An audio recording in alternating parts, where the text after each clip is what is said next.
Hello friends, नमस्कार। Friends, आज बात करेंगे जो सिल्वर में करेक्शन शुरू हुआ है कल से उसके बारे में। साथ के साथ ये डिस्कस करेंगे कि किस तरह से सिल्वर बाउंस बैक करेगा, रिकवरी करेगा दोबारा मार्केट में, और क्या क्या हलचल देखने को मिलेगी दोस्तों।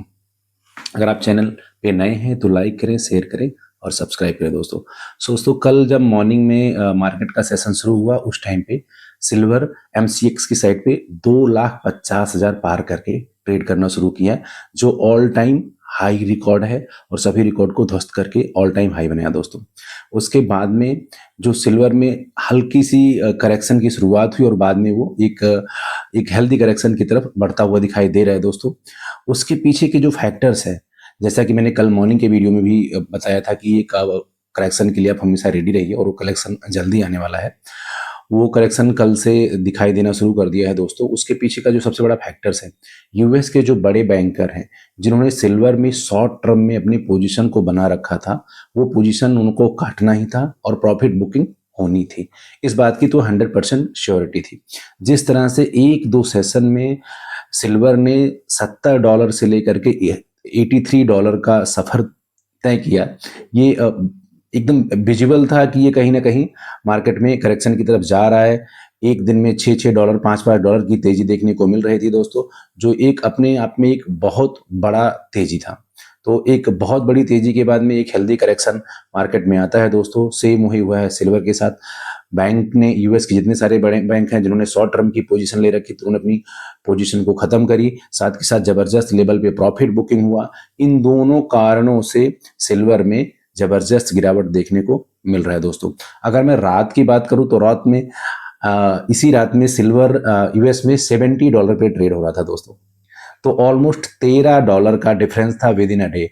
इंडिया के मार्केट में दिन में 83 के अराउंड सिल्वर पहुंचा और फिर रात को जब यूएस का मार्केट खुला तो $70, $13 का फर्क सिर्फ एक दिन में मिला दोस्तों। तो ये है फर्क, जब बड़े प्लेयर्स अपनी पोजीशन को काटते हैं, प्रॉफिट की बुकिंग शुरू होती है, तो एक जबरदस्त तरीके का मार्केट में करेक्शन देखने को मिलता है दोस्तों। और ये जो करेक्शन है ये जरूरी भी था मार्केट के लिए, एक हेल्दी ग्रोथ के लिए।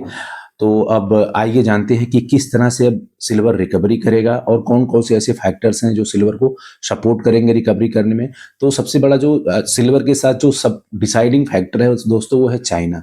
चाइना ही सिल्वर को ड्राइव कर रहा है पूरी तरह से। चाइना एक्सपोर्ट पे जब जनवरी से बैन लगाएगा तो कहीं ना कहीं जब सप्लाई का शॉर्टेज होगा अक्रॉस द ग्लोब तो प्राइस फिर से ऊपर बढ़ना शुरू हो जाएगा दोस्तों। तो नया साल 1 जनवरी, बस 2-3 सेशन की और बात है कि फिर से आपको रिकवरी देखना शुरू हो जाए। वैसे आज मॉर्निंग में जैसे चाइना का मार्केट खुला दोस्तों, तो यूएस में जो $70 पे ट्रेड हो रहा था वो कहीं ना कहीं $72 के पार पहुंच गया। मार्केट ग्रीन हुआ सिल्वर का, तो कहीं ना कहीं रिकवरी देखने को मिला दोस्तों। अब आइए जानते हैं कि चाइना किस तरह से कंट्रोल कर रहा है सिल्वर को, कैसे वो ड्राइव कर रहा है सारी चीजों को। दोस्तों, जो सिल्वर का प्राइस डिसाइड करता है, जो सब चीजों का एक चेकिंग फैक्टर्स है, वो लंदन बुलियन मार्केट एसोसिएशन है, जिसके पास से सब कुछ डिसाइड होने के बाद में कॉमिक्स की साइड पे across the globe silver trade होता है दोस्तों। तो चाइना जो हायर साइड पे लगातार सिल्वर की बाइंग कर रहा है और अपनी स्टोरेज कैपेसिटी बढ़ा रहा है, अपने आप को एक मजबूत सिल्वर के रूप में कर रहा है, वो कहीं ना कहीं इन दोनों से, कॉमिक्स से और लांबा से, इन दोनों से सिल्वर का कंट्रोल अपने पास लेना चाह रहा है और इनका सारा माल ड्रेन आउट करके अपने पास रिजर्व कर रहा है और बाद में वो खुद ही प्राइस को डिसाइड करेगा दोस्तों।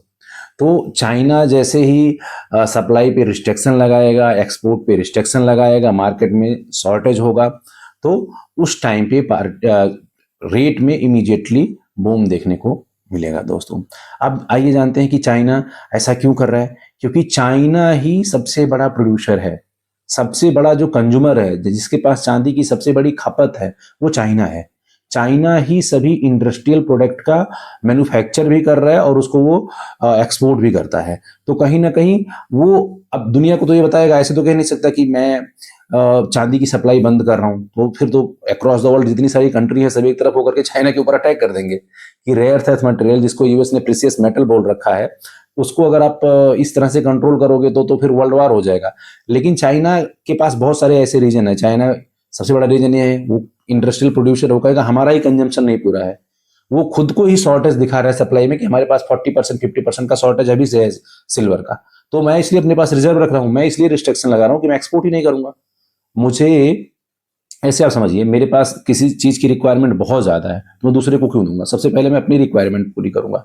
तो चाइना सीधा यही रीजन दे रहा है दुनिया को कि सिल्वर का मेरे पास बहुत बड़ा डिमांड है, मैं पहले अपनी डिमांड को पूरा करूंगा, जो मेरी शॉर्टेज सप्लाई है वही नहीं पूरी हुई तो मैं एक्सपोर्ट क्यों करूंगा, और फिर मैं जिसको चाहूंगा उसको एक्सपोर्ट करूंगा।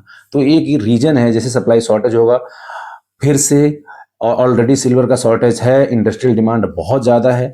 हमने पिछले सभी वीडियो में इंडस्ट्रियल डिमांड के बारे में डिस्कस किया है दोस्तों कि किस तरह से इंडस्ट्रियल डिमांड का मैकेनिज्म काम कर रहा है सिल्वर का, और कितने सारे प्रोडक्ट में सिल्वर यूज हो रहे हैं और जिस वजह से इसका सप्लाई शॉर्टेज है दोस्तों। तो अब भी आप SIP, सिल्वर इन्वेस्टमेंट प्लान, जब मैं SIP की बात करूं तो सिल्वर इन्वेस्टमेंट प्लान जो है, इसको आप जब मार्केट में करेक्शन आए या आ चुका है तो उस पर आप जारी रखिए दोस्तों। एक स्मॉल अमाउंट से एक आप अपने सिप को जारी रखें, और लॉन्ग टर्म में फंडामेंटल बहुत ही स्ट्रांग है। तो जो $100 है, $100 इजिली 2026 में टच कर जाएगा, और मुझे उम्मीद है कि फर्स्ट क्वार्टर में ही टच कर जाएगा, जिस तरह से सिल्वर में मूवमेंट है दोस्तों। तो लॉन्ग टर्म में अपना पोजीशन बना करके रखें, लॉन्ग टर्म प्रोस्पेक्ट रखें। शॉर्ट टर्म में छोटे मोटे ये हिचकोले और छोटे मोटे करेक्शन 5%, 15%, 20% तक का आता रहेगा दोस्तों, तो उसमें घबराने की जरूरत नहीं है, पैनिक सेलिंग नहीं करनी है। अगर आपके पास ऑलरेडी है और मार्केट में करेक्शन आ रहा है तो उसको पैनिक सेलिंग नहीं करना है, क्योंकि बड़े प्लेयर्स चाहते ही यही हैं कि वो प्रॉफिट की बुकिंग करे, और जो छोटे इन्वेस्टर, हमारे स्मॉल इन्वेस्टर हैं जिनको लिए हम ये सारा एनालिसिस करते हैं, डेटा लेकर के आते हैं, वो पैनिक सेल करे और उनकी प्रॉफिट फिर से बुकिंग हो। तो आपको पैनिक सेल नहीं करना है, वेट एंड वॉच करना है, और लॉन्ग टर्म प्रॉस्पेक्ट लेकर के चलना है दोस्तों। डेफिनेटली आप बहुत ही अच्छा वेल्थ क्रिएट करोगे और लॉन्ग टर्म में बहुत ही अच्छा आपको ग्रोथ मिलेगा दोस्तों। तो मिलते हैं अपने नए एपिसोड में।